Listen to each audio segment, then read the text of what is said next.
Hello everyone, I am Dr. Anamika Basu, your presenter for today. I am a professor of biological sciences at Copper Mountain College in Joshua Tree, California. You can see a picture of my college here on the first slide. It's in close proximity to the beautiful and internationally renowned Joshua Tree National Park. So today we are going to discuss about teaching careers in community colleges, and the topic of the discussion today is from university to college. Before getting into the discussion, here's a little bit about me. I have a bachelor's and a master's degree in zoology and a PhD in human genetics. Thereafter, I received the Fogarty International Postdoctoral Fellowship to carry out cancer research at University of California, Berkeley. Then I moved to Loma Linda University in the greater Los Angeles area, and since then I have been carrying out research on health disparities, prostate cancer, diabetes at Loma Linda since 2006. I am still a part-time research consultant at Loma Linda University School of Medicine. Regarding my teaching experience, I am a tenured full-time professor of biology at Copper Mountain College. Before that, I was a tenure track assistant professor in the same college. I also teach genetics to undergraduate students during the summer at University of California, Riverside, and I'm also a co-lecturer of genetics. I teach genetics to PhD students at Loma Linda University. You can see me in the picture in the center. This was a sheep brain dissection class at my college.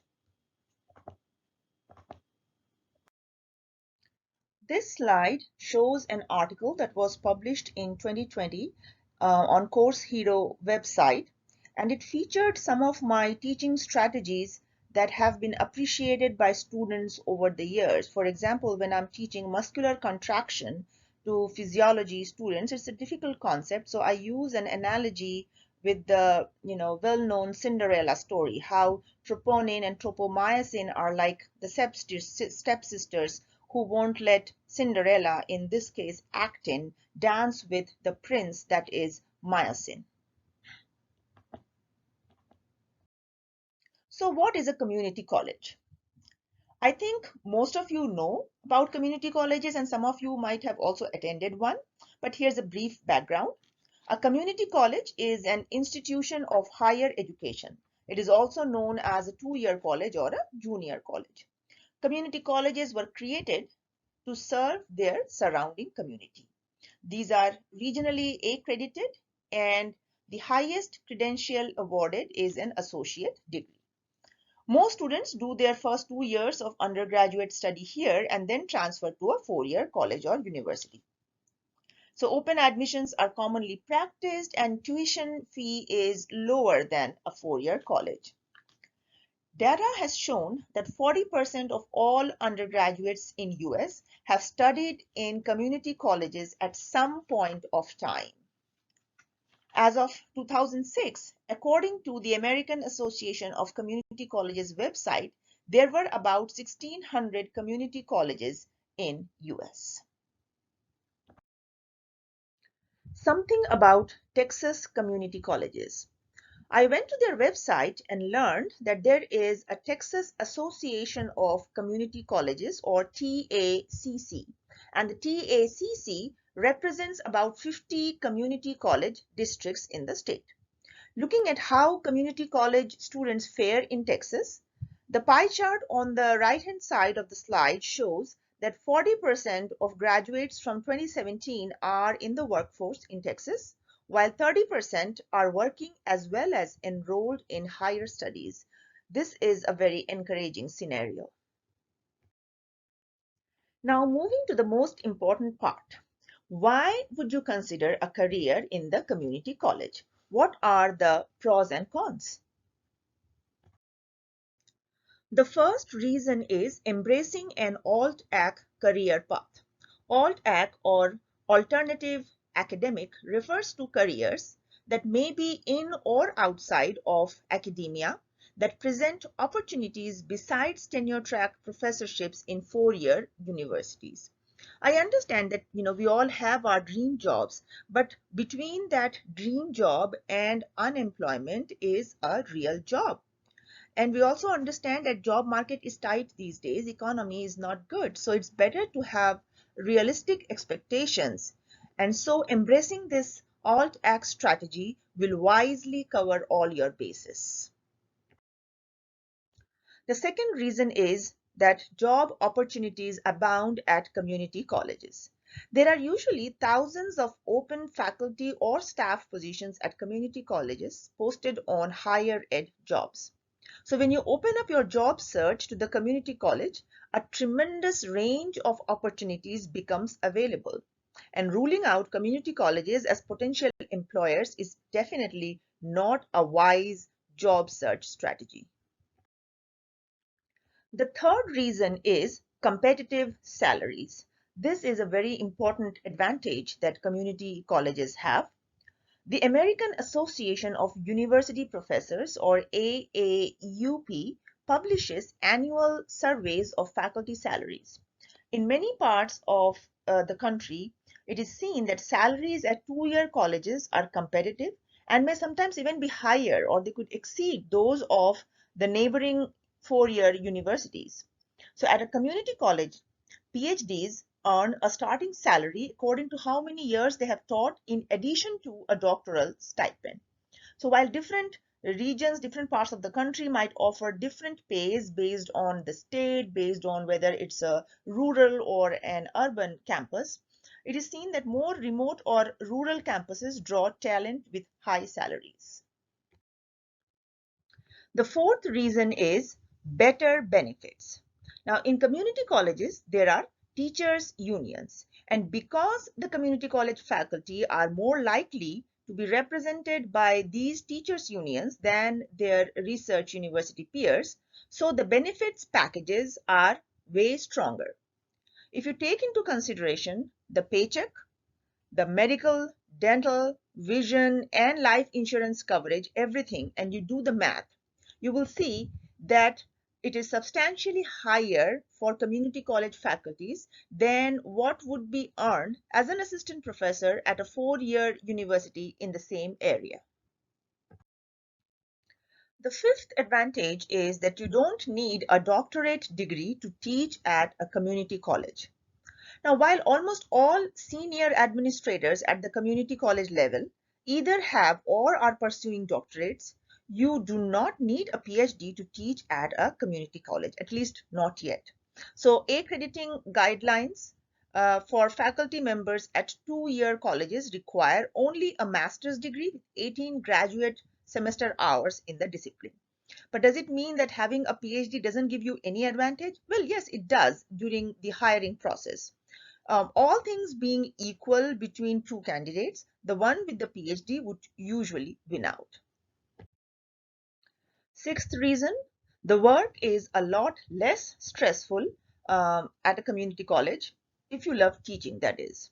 So a career at these two-year colleges certainly seems far less anxiety producing than what I have personally seen about faculty life at research universities like UC Berkeley, UC Riverside, Loma Linda University. So tenure at these colleges requires only 3 to 5 years of acceptable teaching performance, means your teaching evaluations by students, by peer faculty should be good.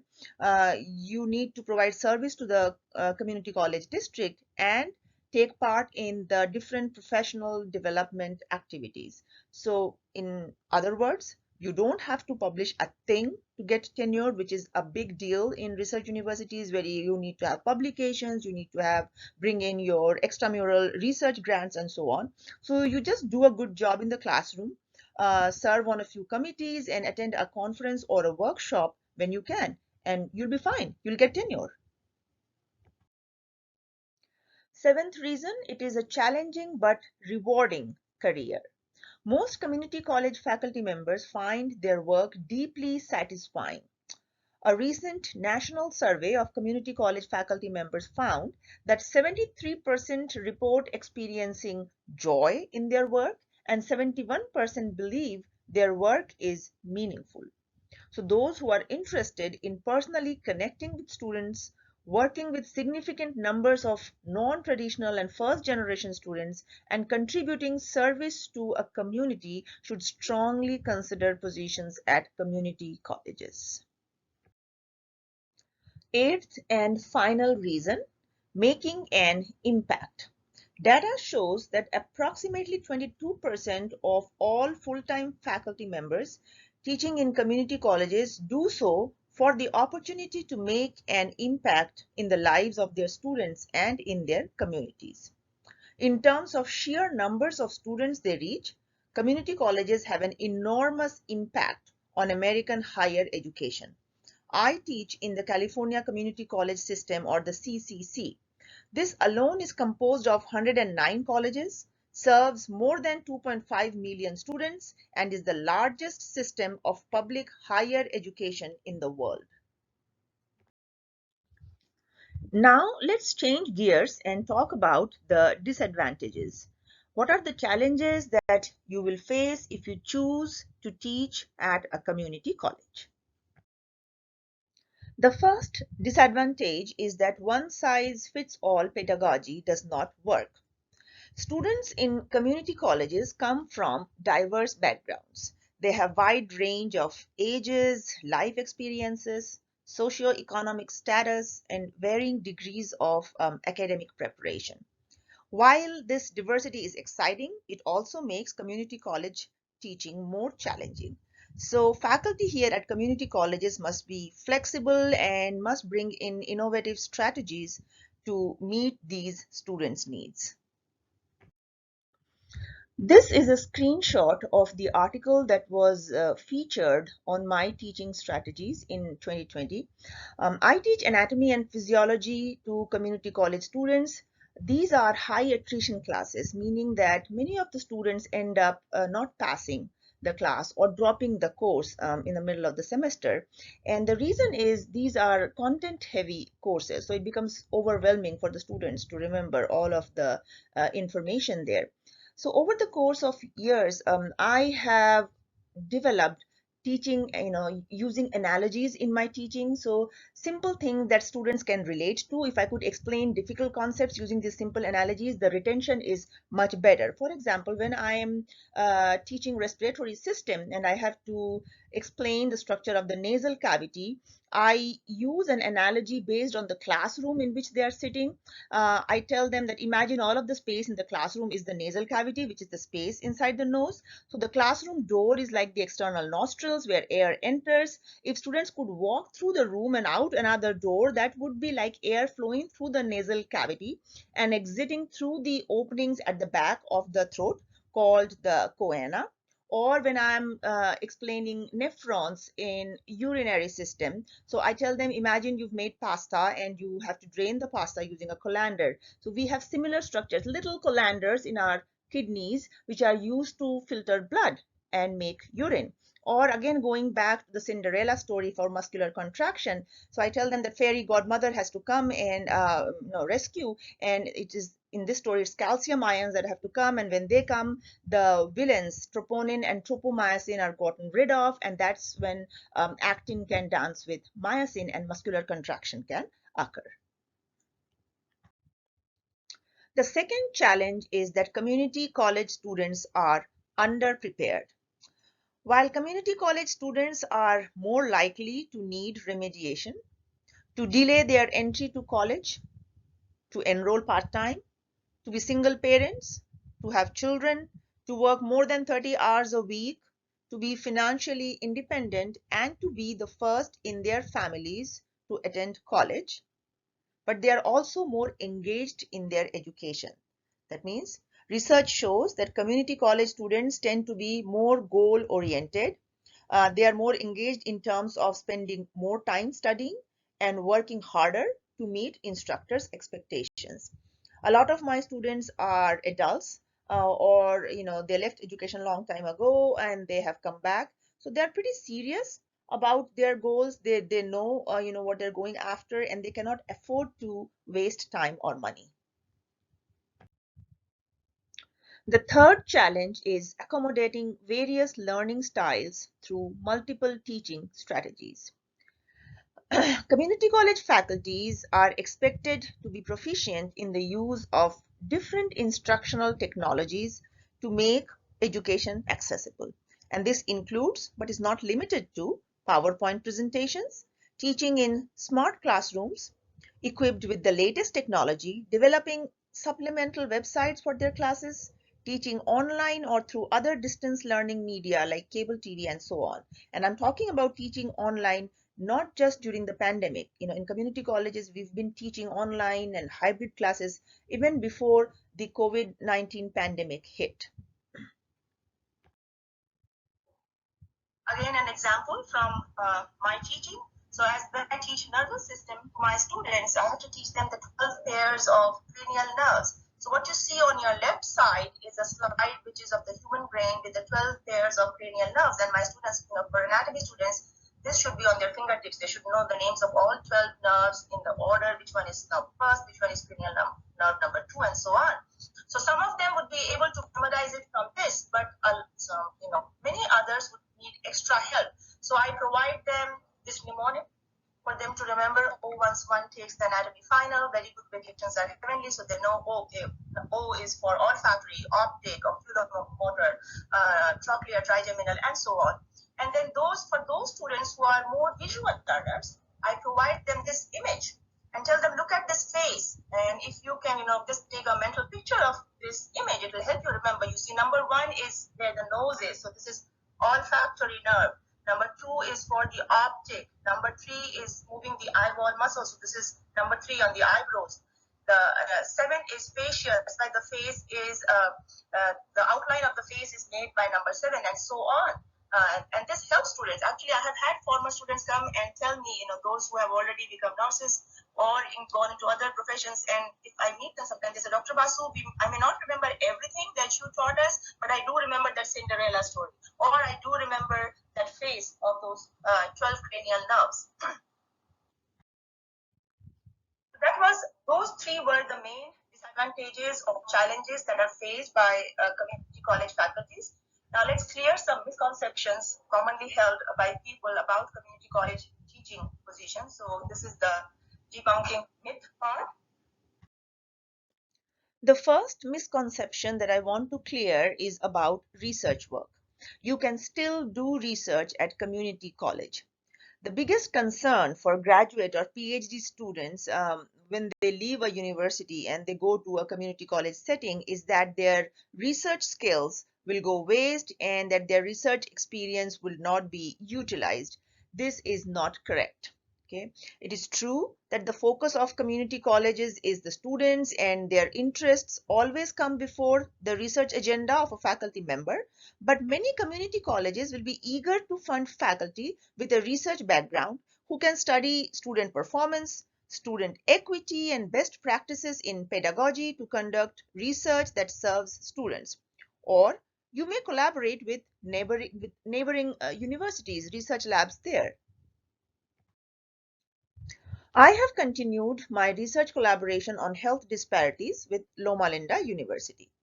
I have been a biomedical researcher for almost 2 decades, so I have continued to conduct research and publish research papers even after I joined as a full-time teaching faculty at my college. Moreover, when I joined Copper Mountain College, I learned that the biology division was involved in a collaborative research with the USGS and the University of California, Riverside.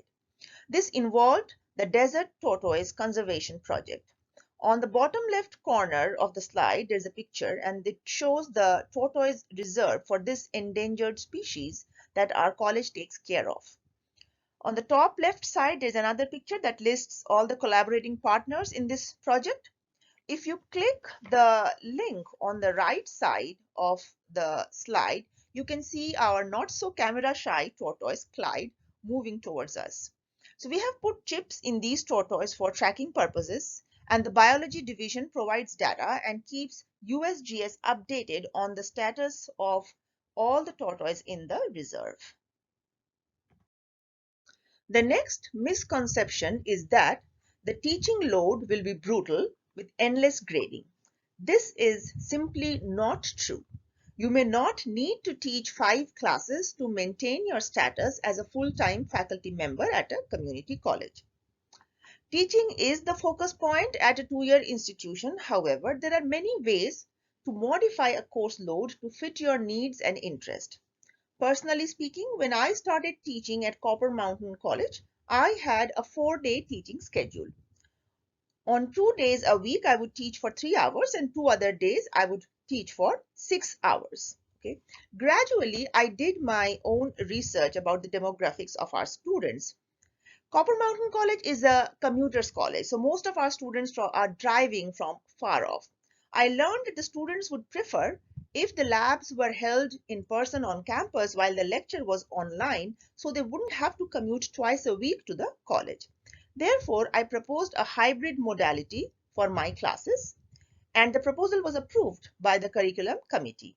So this was much appreciated by the full-time working students, and at the same time, this reduced my on-campus time. It allowed me to teach fewer classes overall. Additionally, you can take up leadership positions, campus service. You can be the president of the academic senate, or you could be the division chair, you could be the chair of another committee. So this would count towards your teaching load, and your requirement of teaching could be lowered because you are doing all this service to the community college district. So you see, you have the flexibility to modify your teaching load by doing other activities as well. Now, some tips for prospective applicants. What are the things that you need to do to get hired at a community college? The first thing you need to do is to establish a presence. This doesn't mean reading a job posting and cold calling the hiring manager. No, this starts much earlier. You cannot get hired as a full-time faculty member in a community college if you do not have prior teaching experience, preferably in a community college setting. So do some footwork, some background work by scheduling a meeting with a department chair. You can ask to just observe a class, obtain first-hand knowledge, experience from professors about what it takes to be a good teacher. The second thing is teach a continuing education course.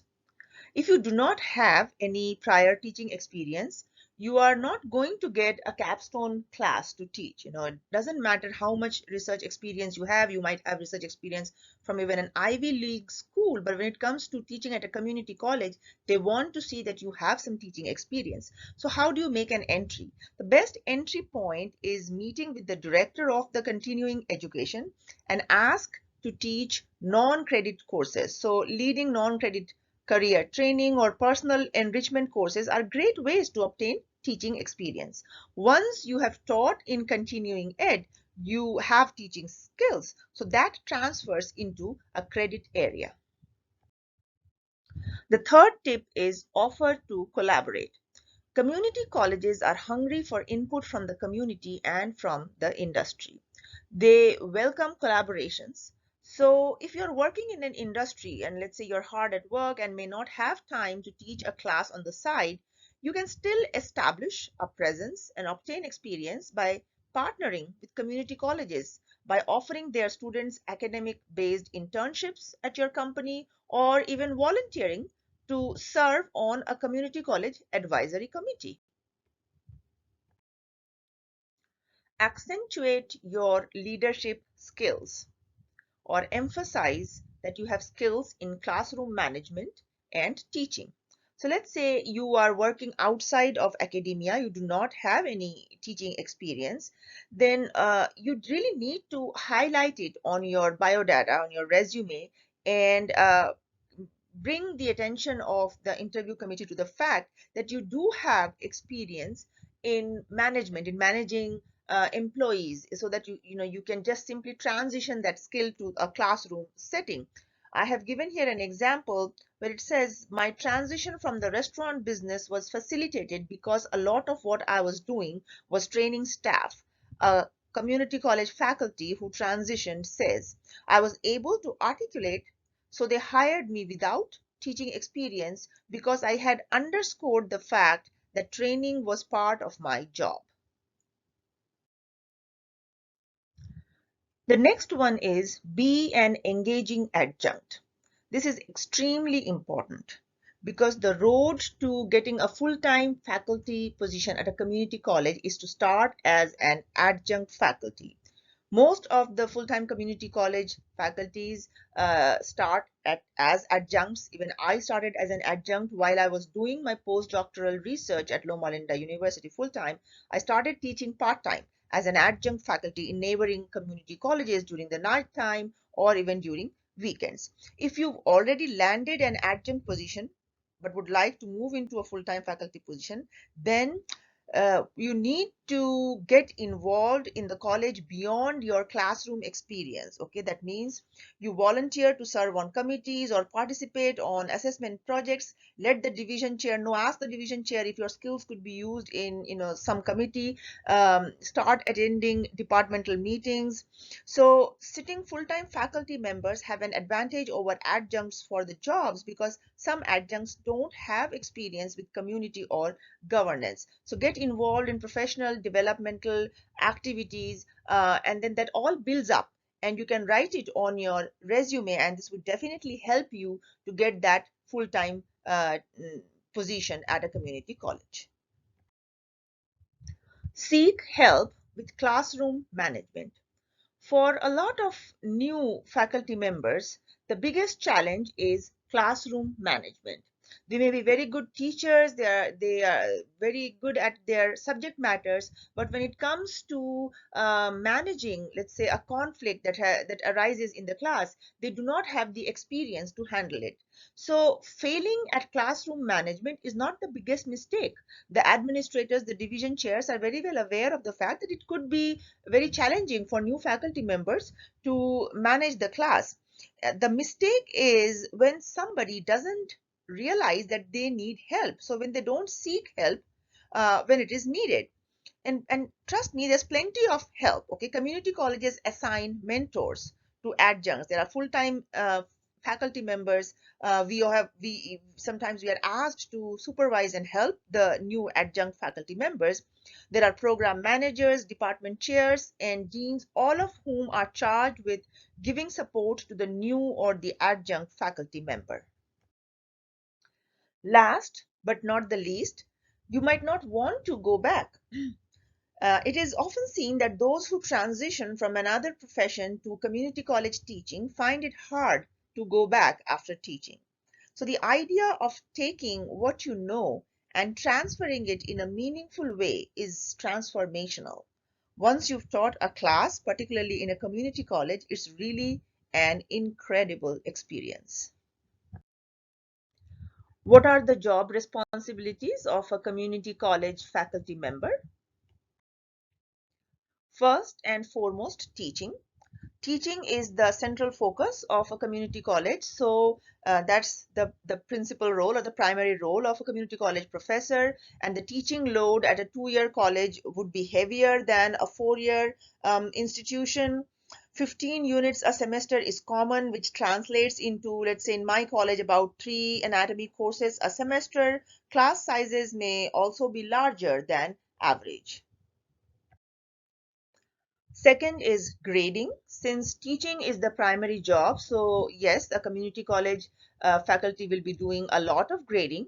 Unlike 4-year institutions, universities where you get graduate, senior graduate students as teaching assistants, community colleges do not have teaching assistants. However, some student assistants may be available. For example, in my college, we have student tutors who help with the teaching and also some grading, but this may vary from college to college. The third job responsibility is holding office hours, and the number of office hours per week is usually set up by the union contract, the contract that the teaching association has with the community college district. Very common to see 5 to 10 hours a week.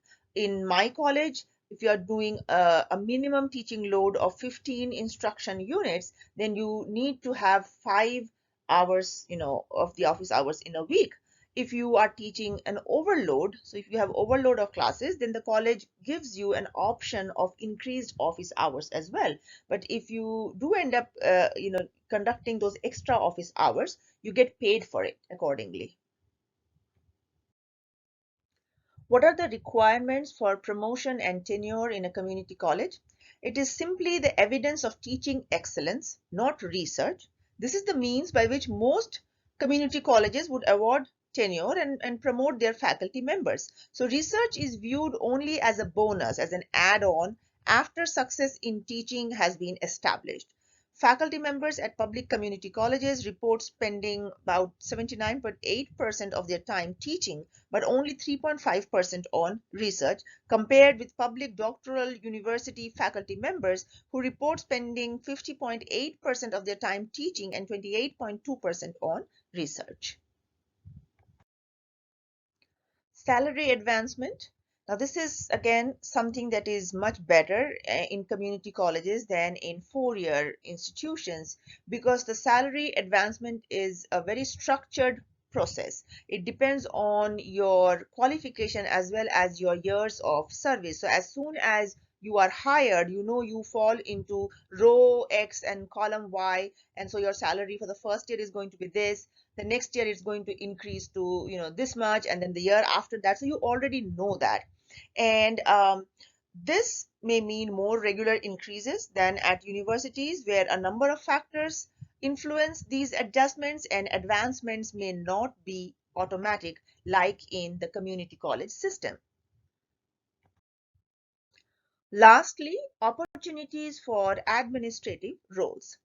Two-year colleges often fill positions of division chairs and deans internally, allowing faculty members who aspire to do administrative roles the opportunity to serve in a leadership role. And this happens while the faculty member retains the right to return to a tenured teaching position if they choose. What it means in simple terms is, let's say the position of a dean opens in a college and one of the faculty members is interested. If the faculty member meets the required skill set and experience, that particular faculty member of the college would get preference over external applicants, and the faculty member gets the job of a dean. Now, after working for 1 or 2 years, the faculty member wants to go back to teaching. So the faculty member is guaranteed that he or she would get the job back. And she could just simply make, the transition would be very smooth, and the faculty member would go back to where he or she was. And the college would then again open the position of the dean, and they could get an external candidate. So this process has a lot of flexibility given to a faculty member. In conclusion, I would like to say that most of us who teach at community colleges would not trade places with our colleagues at research universities or other jobs. I have, either conducted research or taught at different universities. I've been at University of California, Berkeley, University of California, Riverside, Loma Linda University. And honestly saying, if I'm offered the position of an assistant professor at a four-year university now, I would not like to leave my current position and accept that. So let me repeat what one, a community college faculty has said, that once you've taught a class, particularly at a community college, it's really an incredible experience. This is a list of the sources from where I have gathered all the information about this presentation. I would be very happy to answer any questions that you may have. Please feel free to email me at the address mentioned at the bottom of the slide, abasu@cmccd.edu. I would like to thank you all for your time and for this opportunity.